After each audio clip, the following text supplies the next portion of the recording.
Boas pessoal, eu sou o Pedro e sejam bem-vindos a mais um vídeo da nossa série Metin 2 em 2024 e hoje venho aqui falar um bocadinho com vocês em jeito de análise ao passado de quais é que são ou quais é que foram os parceiros que ao longo dos anos, que já vão longos, distribuíram o Metin 2 pelo mundo e quais é que atualmente continuam a distribuir o Metin 2 pelo mundo. Como vocês sabem, recentemente tivemos uma notícia complicada referente a um servidor privado. Estamos a falar a um servidor privado, peço desculpa, a um servidor oficial. Estamos a falar do servidor brasileiro, gerido e distribuído pela empresa OnGame desde há 17 anos para cá e que teve ordem de fecho. Basicamente, os jogadores estão desesperados, não há notícias em relação a essa situação e, portanto, é mais um dos casos que nós temos aqui para falar em relação a isto. Só para não perdermos mais tempo, não vamos tentar que este vídeo fique muito longo, porque eu quero que a informação fique o mais condensada possível. Vou passar já aqui para a tela a imagem. Isto foi retirado, já agora vou dar um ganda props ao user da Metin 2 Dev, que é o Mali, que basicamente fez este trabalho com uma plataforma que é o Web Archive, que é basicamente uma plataforma que dá para vocês andarem no tempo para trás nos sites, e inclusive, portanto, ele fez isso no site da Ymir Games e conseguiu tirar esta informação. Neste caso, conseguiu chegar ao site de 2013 e no site de 2013 constava esta imagem, que era basicamente uma explicação, ou neste caso uma demonstração dos seus parceiros e como é que o Metin era distribuído no mundo, ok? Relembrando que a Ymir era, como é hoje a WebZen, estão juntas, não é? Portanto, a Ymir era a empresa dona do jogo e, entretanto, a WebZen depois comprou a Ymir, juntaram-se por aí fora, ok? O que é que vocês aqui conseguem perceber? Vocês conseguem perceber que, basicamente, o Metin 2 tem uma representação global. Não é, apesar de ser um jogo asiático, por assim dizer, um pioneiro dos MMORPGs, vocês conseguem compreender que ele estava pura e simplesmente a ser distribuído por uma, duas, três, quatro, cinco, seis empresas, ok? O que não é brincadeira para um jogo que... Pronto, um jogo da categoria do Metin, apesar de que no início era um jogo com bastante influência, digamos assim, e com peso. Estamos se calhar a falar que grande parte destes parceiros que aqui estão são parceiros, ou seja, estamos a falar que esta imagem de 2013, se calhar parceiros desde 2006, 2007, 2008, portanto, como podem ver, não estávamos a falar de 2024, não é? Portanto, os jogos que haviam, os concorrentes que haviam e aquilo que o Metin representava nessa altura não tem nada a ver com a nossa percepção hoje. É óbvio que hoje em dia nós dizemos que o Metin está completamente desfasado da realidade, mas nessa época era, obviamente, um excelente jogo. E ainda é. Bom, enfim, o que é que nós aqui conseguimos analisar nisto? Portanto, temos à cabeça, como sempre, a Gameforge, uma Gameforge que tem uma representatividade praticamente em todos os quadrantes, passa da Europa à América à Arábia. Portanto, vocês conseguem perceber que... ali, por exemplo, nós dizemos assim, o servidor brasileiro, mas reparem, a Gameforge já distribui, se quiser, pelo menos nessa época tinha essa licença, no México, portanto, eles já tinham servidores, ou tinham a possibilidade de licenciar servidores no México, e portanto o mercado da América do Sul não é um mercado completamente desconhecido, neste caso, para a Gameforge. Por isso é que há sempre a possibilidade de, a qualquer momento, eu creio, a Gameforge pode pegar no servidor, ou neste caso pode licenciar um servidor. Não vos estou a dizer que vai pegar no servidor que lá está brasileiro e vai pegar nele e vai abrir. Não vai acontecer. Acho que essas informações, essa base de dados desses jogadores e tudo isso vai simplesmente morrer com a OnGame, mas não está basicamente retirado da equação que a Gameforge possa num futuro pegar no Metin 2 e por isso simplesmente abrir lá um servidor no Brasil, porque como vocês aqui veem, já não seria o primeiro que eles detinham a licença. Portanto, podem ver à cabeça que a Gameforge aqui detém um monte de países na Europa, como é óbvio. Tem ali também os Emirados Árabes Unidos, que é basicamente mais uma região. Tinha aqui o México e, portanto, como podem ver, tinha aqui de facto uma representatividade bastante significativa. Uma coisa que tem aqui também a Rússia, não é? Que é importante nós olharmos para isso, que em termos assim globais pode-se enquadrar na análise da Europa, mas se calhar nos termos geoestratégicos de hoje em dia já não se pode ver isso assim pertence ao continente meio-meio, não é? Porque a Rússia é aquele continente, é aquele país que se estende entre a Europa e a Ásia, não é? Que ele é tão grande que acaba por tocar um pouco nos dois lados. Mas enfim, mas reparem que aqui na imagem vocês têm Alemanha, Turquia e Polónia seguidos. Isto eu não sei se isto até nem está por ordem mais ou menos de importância dos servidores, porque na realidade a nível financeiro o mercado alemão é o mais importante, a nível de jogadores o mercado turco é fortíssimo, financeiro se calhar também, a Polónia também monstruoso, a Roménia se calhar está aqui um bocadinho fora de mão, eu creio que a Roménia tenha mais influência, depois Itália, França, Espanha, Portugal está aqui para o fundo, mas enfim. Depois tínhamos aqui no Canadá o Metin 2 US, que era gerido pela empresa G4 Box, que eu tenho ideia que não era a G4 Box, ou como é que se diz isso, G4Box ou algo assim, não era esta empresa que fazia essa gestão, eu acho que era a Z8 Games, que pertencia a esta empresa mãe, que fazia essa distribuição no Canadá. Eu tenho sempre dúvidas porque havia um servidor, que foi o primeiro servidor privado que eu joguei, que era o Metin 2 US, mas eu acho que não era nada, não era este mesmo servidor, porque aquele servidor que eu jogava era extremamente fácil e não tinha características de oficial. Quando eu fiquei a olhar para ali, Metin 2 US, não, isto é o indicativo só da zona. Portanto, era um servidor oficial que havia no Canadá. Depois tínhamos a OneGame, como sempre, que, como é óbvio, nós já conhecemos a sua história, mas depois temos aqui dois que eu não conhecia ou que eu não sabia. Na China, gerido e distribuído pela KTV ou qualquer coisa assim, que basicamente o nome da empresa é CIBN, não faço ideia. Se vocês forem procurar informações no Google em relação a esta empresa, também não vão conseguir encontrar. Provavelmente porque todas as informações que estão, que têm a ver com a China, são sempre muito bloqueadas pelo seu regime, etc. E, portanto, acaba por ser complicado vocês conseguirem retirar informações em relação a isso. E depois também aqui uma informação em relação à WebZen, que, pelos vistos, fez também, ou fez, eu creio que fez, já não deve fazer, porque eu também fui à procura de informações e não encontrei, mas eu gostava de ter acesso a uma lista destas mais atualizada. Por exemplo, obviamente que a gente sabe que destas empresas todas que aqui estão, só existe hoje em dia já a Gameforge com a licença, tirando que a OneGame caiu agora recentemente, mas, por exemplo, a nível de Taiwan, será que a WebZen ainda distribui lá? Será que tem alguém na China? Como é que é? Porque essas não são informações fáceis de nós obtermos, porque não são... Taiwan sim, mas China é complicado. Pronto. Portanto, a WebZen distribuía diretamente no mercado de Taiwan. Sei que também depois lançaram, que já tive informação disso depois que andei ali a pesquisar um bocadinho no Facebook da Ymir na época, que eles tinham aberto servidores também no Japão, servidor oficial, duvido que hoje em dia também exista, não sei se foram eles próprios, provavelmente sim, a fazer essa gestão. Depois temos aqui a Tech Interactive, que vocês já conhecem há muito tempo, com o Metin 2 Singapura, que continua a existir, mas com uma característica de servidor privado. É uma coisa que me faz um pouco de confusão, como é que uma empresa consegue fazer isto, porque imaginem, se a Tech Interactive fez isto, o que é que impediria, por exemplo, a OneGame de manter o servidor como um servidor privado? Porque o Metin 2 Singapura está aí já há muitos anos, okay? Não é brincadeira aos anos que eles estão abertos e não acontece nada. Um bocadinho estranho. Não com isto que eu quero dizer que quero que o Metin 2 Singapura feche, antes pelo contrário, fico muito contente que haja servidores abertos, mas é uma coisa um bocado estranha que uma empresa com relação direta com a dona do jogo ou a distribuidora do jogo, neste caso a WebZen, que perdeu basicamente a licença, não quiseram renovar, não sei como é que foi o procedimento, que depois continua imediatamente a seguir aberta, a fazer o que quer e pura e simplesmente a distribuir o jogo. É um bocadinho estranho, custa a compreender, mas está aí e acima de tudo é um bom jogo.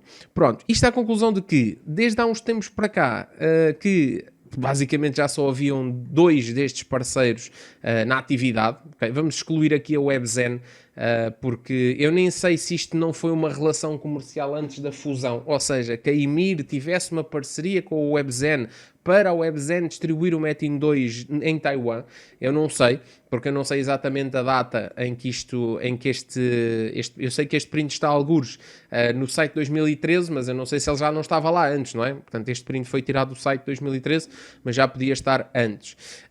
Mas pronto, qual é a nossa conclusão que nós podemos tirar desta análise? Podemos reparar que, passados 11 anos, basicamente, da publicação desta imagem, hoje em dia só resta a Gameforge. E isso é uma situação que devia de preocupar, neste caso, a Ymir Web Zen Games, que vê um monte de empresas, por simplesmente, a deixar de estar presentes no jogo e a deixar de distribuir o jogo. Não sei até que ponto é que, com a influência da própria empresa, que a empresa queira aos poucos ir largando estes mercados, mas eu não... Reparem numa coisa... No meu entendimento, esta situação para a dona do jogo, esta situação de licenciamento, é sempre uma win-win situation, porque reparem numa coisa, vamos pressupor que o Metin 2 Canadá, ou que o Metin 2 Singapura, ou o Metin 2 em Taiwan, ou não sei o quê, não estavam a dar aqueles rios de dinheiro que efetivamente que eles até poderiam esperar. Até posso entender isso, mas vamos lá ver uma coisa. Então, mas... estas empresas não estão a pagar uma licença anual ou mensal. Portanto, independentemente de o jogo estar a ir ou não estar a ir nas melhores condições a nível financeiro, pelo menos aquela licença que foi, certamente, a empresa-mãe que estipulou o preço, está a cair sempre. Portanto, o encerramento destes servidores tem que passar sempre também pela opinião da própria WebZen, porque a WebZen está a ganhar na mesma, quer o servidor tenha uma boa performance, quer não tenha, porque eu não creio que eles vão fazer uns servidores com uma parceria que seja só por royalties, ou seja, pá, isto a gente vai dividir, sei lá, 70-30 ou qualquer coisa. Não, tem que haver um pagamento de uma licença e depois então há a distribuição dos royalties. Creio eu, no meu entendimento, seria assim os negócios corretos. Portanto, eu não sei até que ponto é que não são estas próprias empresas também a fazer um pouco esse processo, ou seja, de entender se calhar que as parcerias com a WebZen não são as melhores, que não estão a conseguir desenvolver o jogo da maneira mais correta, ou que demora muito tempo, aquela conversa que a gente está farto de ter, que por exemplo, que a Gameforge, pela Gameforge, eles já tinham feito 30 mil coisas novas e lançado novas cenas, mas que... basicamente a WebZen e Ymir Games é muito fechada, muito conservadora, demora muito tempo a entender e a lançar as coisas, portanto não sei até que ponto é que não foi esse tipo de situação também, que estas atenção que eu estou a especular, mas que as empresas pegam e dizem, pá, não vamos estar aqui a distribuir um jogo que a gente não consegue mexer nele, não consegue fazer nada, o jogo está simplesmente aqui parado para sempre, e nós temos que andar para a frente e avançar. Portanto, não sei se foi isso, não sei se não foi. A realidade é que destes parceiros todos, o Metin 2 em 2024 só detém a Gameforge. Era interessante perceber se efetivamente aqui a One Game, qual é que vai ser o futuro da One Game, porque neste momento, se eu tivesse que fazer um gráfico destes, eu já colocaria a Gameforge à cabeça, mas depois colocaria aqui a Tech Interactive sempre presente neste mapa, neste grupo, porque enquanto não forem capazes de nos explicar a verdadeira situação deste servidor, porque nós sabemos, já foi abertamente dito pelos dois servidores, ou seja, recentemente a Gameforge, numa entrevista que eu fiz aqui nesta série Metin 2 em 2024, uma entrevista que eles estavam a dar, que eu estava a reagir, o próprio diretor da Gameforge estava a dizer que...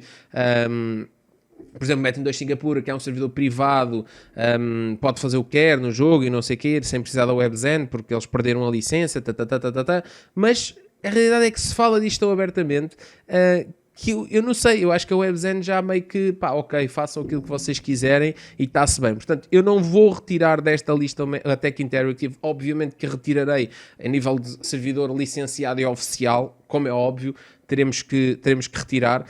Se vocês perguntarem à equipa do Metin 2 Singapura, por exemplo, se entrarem no Discord e falarem com alguém, eles dizem-nos que são servidores privados, que é um servidor privado, mas lá está. É do conhecimento de toda a gente que eles são um servidor privado, é de um conhecimento de toda a gente que eles são um servidor que não está licenciado, mas ele continua aberto e a única coisa que não se pode fazer é vídeos e live streams deles, porque de resto toda a gente vive como se tivesse tudo certo. Mas se alguém por acaso faz um vídeo ou uma live stream, está sujeito a perder o canal porque são privados. E isto é uma coisa que me faz um bocadinho de confusão, porque então, ora são ignorados para uma coisa, ora são ignorados para outra coisa, não é? Porque...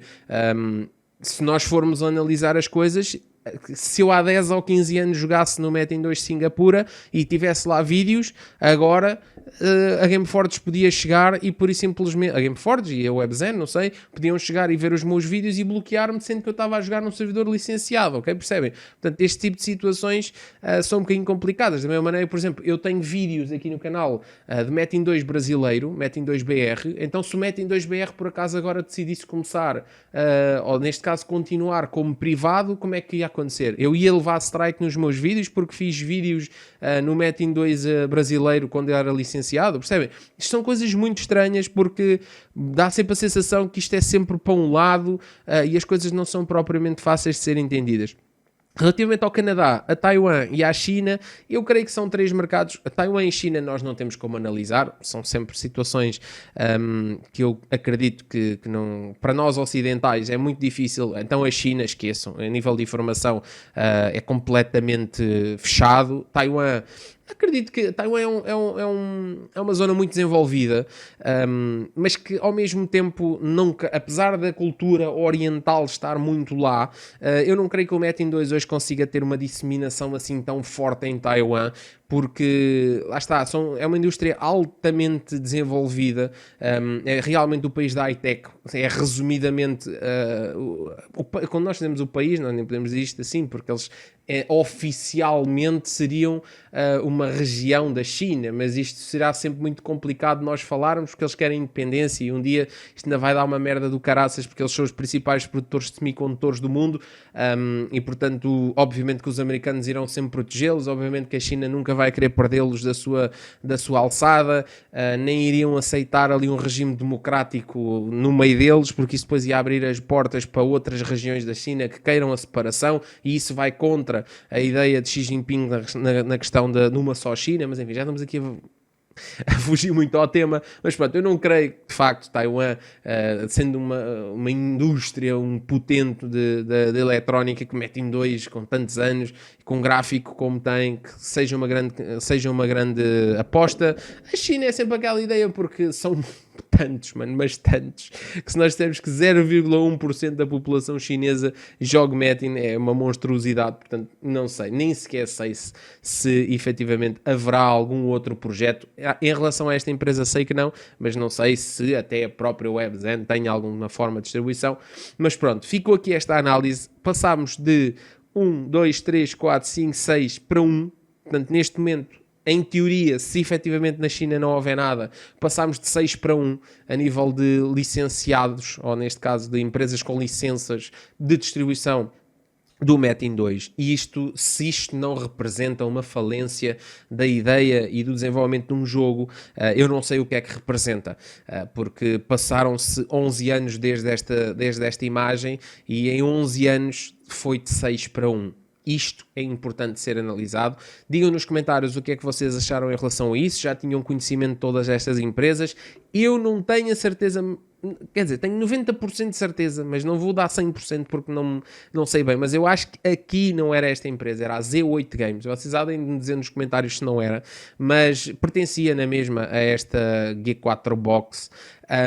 Mas pronto, eu acho que era uma subsidiária dela, a Z8 Games. Mas pronto, malta, fica aqui este vídeo. Digam-me nos comentários o que é que vocês acham em relação a esta situação. Se acham que isto é indicativo de alguma coisa, ou se acham do tipo, não, mano, a Gameforge está a fazer o trabalho dela, vai anexando estas zonas e está-se bem, e fica só com a Gameforge e eles estão a gerir isto bem.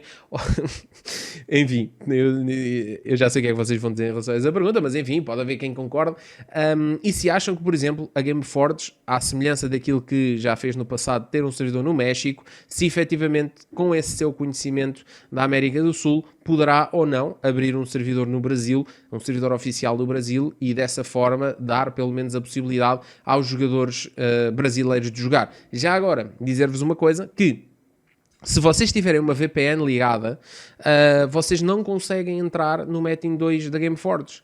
Eles têm esse bloqueio regional e, inclusive, quando vocês já me aconteceu ter uma VPN ligada no PC e nem sequer tinha reparado que estava ligada, e quando fui tentar entrar no jogo dava a indicação de que eu não conseguia entrar. Portanto, os brasileiros que queiram jogar no Metin 2 da Gameforge, mesmo com VPNs, não conseguem. Portanto, estão completamente presos à ideia de que não vão ter nenhum Metin oficial para jogar, nem sequer acesso a ele. Portanto, seria benéfico a Gameforge entrar neste jogo? Não sei se seria ou se não seria, obviamente que é uma análise que nós iremos ver para o futuro. Bom, fica aqui mais um vídeo da nossa série Metin em 2024, com uma informação bacana, uma análisezinha bacana, e eu vou esperar aí pelos vossos comentários para a gente continuar aí a nossa tertuliazita. Tá bem, mano? Um grande abraço, fiquem bem e fui!